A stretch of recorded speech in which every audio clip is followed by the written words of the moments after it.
Hello, Mass Effect Nation. Razor here with another Mass Effect Andromeda theory discussion video, and this one is all about Mr. Mako. Yep, that's right, the Mr. Vroom Vroom Jetpack Jumpy Turret Times that we all know and love. Now, before we get into this video, make sure you check out my previous video, which is episode 3 of N7 Radio, the premier Mass Effect Andromeda podcast that me, Biofan, Chachi, and Girl Tries Games all sit around and discuss Mass Effect Andromeda news, theories, and information. There's a link in the link. There's a link in the link. There's a link in the description below. Now, for those of you who don't already know, the Mako is your vehicle, i.e. your mobile transportation, in Mass Effect. It's one of the more common human/alliance military vehicles used in extraplanetary exploration, meaning anywhere other than Earth. More or less, this thing is durable. It could withstand all sorts of atmospheric pressures and environments, everything from fire nados to just barren wasteland. It also comes outfitted with weapons, although the new Mako just might not have those weapons, but more on that later. Another interesting note is even though the Mako is one of the more common vehicles, it's only really featured in Mass Effect 1 as a drivable vehicle. You can see it in the other two Mass Effect games, but you don't really drive one or interact with one in any way. Now that being said, the Mako seems to be a main focus for Mass Effect Andromeda. It's been one of the prime things that Bioware has so far shown us, and they haven't shown us very much. Now to Mass Effect before, the Mako was something important. Way back in Mass Effect 1, it was your means of exploring all the other planets. It was your way of driving across the empty, barren planet, getting out of your Mako and just hearing the silence all around you, knowing you're the only person on this planet's surface, except for that dead guy in the crater over there who you looted and turned his crap into Omnigel. But anyway, it just was a feeling of a sense of exploration that you don't get in any other kind of games, because you truly do feel like you're the only person, or quite possibly the first person, to be walking on this planet. Now in Mass Effect 2, the exploration was limited to the environments, i.e. the levels you were in. Each mission or environment was a set map. Some were quite large and offered things to explore, but vehicle exploration was limited to the DLC, where you got a different vehicle, not the Mako, but the Hammerhead. Now that's a different vehicle altogether. We'll discuss that at another time. But pretty much, to Mass Effect before, the Mako was your means to exploration. It was the catalyst to let you explore, because let's face it, if you tried to run around in those planets on foot, those planets were pretty big, and points of interest were not necessarily close to one another. You had to go quite a distance to find everything, and you had to spend a good 10 to 15 minutes just driving the planet's surface to unlock all the blips on the map. Now, with Mass Effect in the future, i.e. Mass Effect Andromeda, I don't think much is going to change in terms of what the Mako means to Mass Effect. Now, the Mako itself will be different, but I believe the Mako will still be centric to exploration. I believe in Mass Effect Andromeda, you will still have that feeling like you had in Mass Effect 1 of driving along a barren planet's surface. Seeing the jagged rocky mountains just roll on by as you're just flooring it, dust behind your wheels, maybe you shoot a random cannon shell into the ground, but nonetheless, it's a definite feeling that Mass Effect 2 and Mass Effect 3 did lack. And I believe that Bioware wants to make Mass Effect Andromeda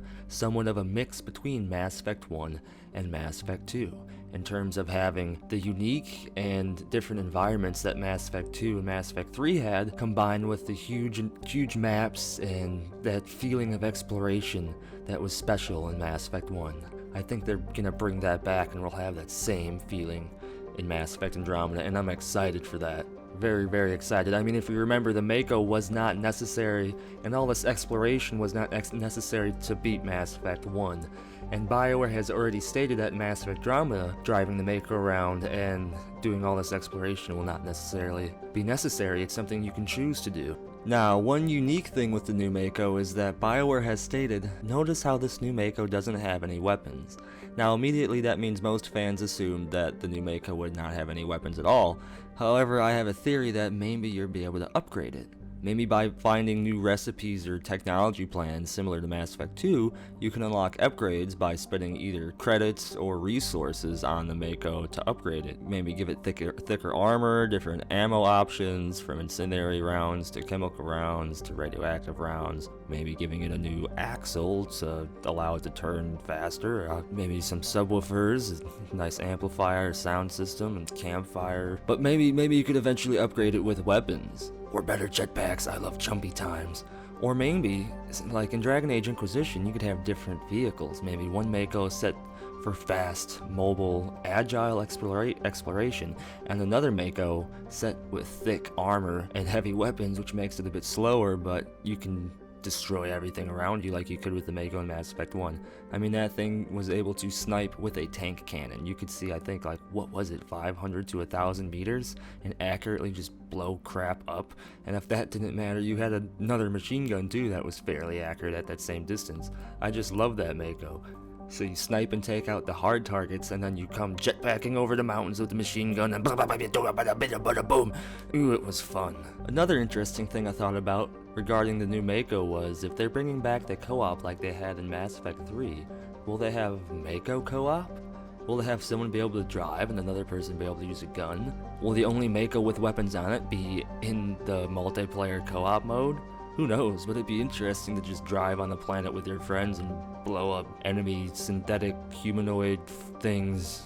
Now, all this Mako discussion and theories aside, I figured I should probably share with you some of the actual statements and confirmed information about the Mako, along with direct statements from Bioware to collaborate with these statements. Now, the first one is something I said earlier, that the player is not forced into exploration or one single type of experience. The player is not forced to drive the Mako all the time. It's a game of choice. Now, this statement was said during the Twitch stream that Bioware gave us on N7 Day back in 2014, where it was about 50 minutes of solid Mass Effect Andromeda information.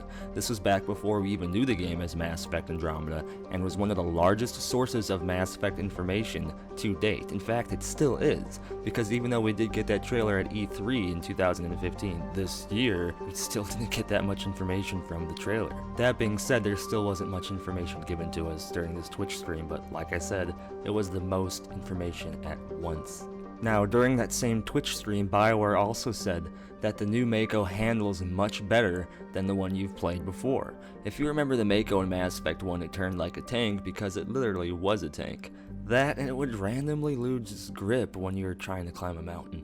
It was pretty annoying to spend a good 5 minutes climbing the steep side of a mountain to get to the little blip on the radar that you have to get to on the other side of this steep cliff, just to lose grip way at the top and start sliding down, and angrily jetpack off and land on your back like a turtle and roll around and get back on all fours and then blow up the mountain and run away and go to a different planet. This was further confirmed by a small trailer that Bioware showed us, featuring the Mako in concept. This is obviously the Mako that's going to be used in Mass Effect Andromeda. You can see here it handles much better, even on this snowy concept icy planet. I'm pretty excited to drive this Mako and go hastily off a cliff, and hopefully not landing in flames and sad times. I can't wait to drive this thing. I hope I get to race it. That'd be pretty interesting. Mako checkpoint race. Grand Theft Mako. Now, the only last bit of information about the Mako isn't confirmed. In fact, it's way in the rumor category. But back in Comic-Con during 2014, yes, I said Comic-Con, Bioware had a panel set up about the next Mass Effect game, once again before it was known as Mass Effect Andromeda. At this panel, they allowed fans to line up and ask questions, and one of the fans asked about the new Mako. And one of the few pieces of information that Bioware told fans was that the new Mako seems to have its capacity limited to 3 people, meaning the main player of the game, the protagonist, and 2 squad mates. So that seems like that the protagonist plus 2 squad mates will be the party capacity for Mass Effect Andromeda. But like I said, this is definitely not confirmed. Even if this was confirmed at the point of San Diego Comic-Con in 2014, it doesn't mean that Bioware did not change their mind and it's different now. Now, that is everything there is really about the new Mako. However, there is a lot of interesting stuff to think about. With the little bit Bioware has gave us and told us and shown us of the new Mako, it's definitely got me excited not only about driving the new Mako and how the new Mako fits into Mass Effect Andromeda, but also the planets that we'll be driving the new Mako on. If this new Mako is so fast, agile, and handles so well, it just makes me wonder how big are these planets going to be? What kind of environments will we be driving through, and why do we just need to be so fast and agile? What are we going to be outrunning? Another Thresher Maw? Now, Mass Effect Nation, I asked you on my Twitter account what you think about the new Mako and what you're excited to see about it. And as I close the video, I'm going to feature a few of my favorite comments. Now make sure to like and share this video and subscribe to my channel to be part of Mass Effect Nation, a strong community of fans that help share real Mass Effect news, theories, and information with one another. Help build a strong Mass Effect fan community so that Bioware can notice that Mass Effect is loved and followed. And as always, thanks for watching. Keelah Salai, Mass Effect Nation.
I gotta go.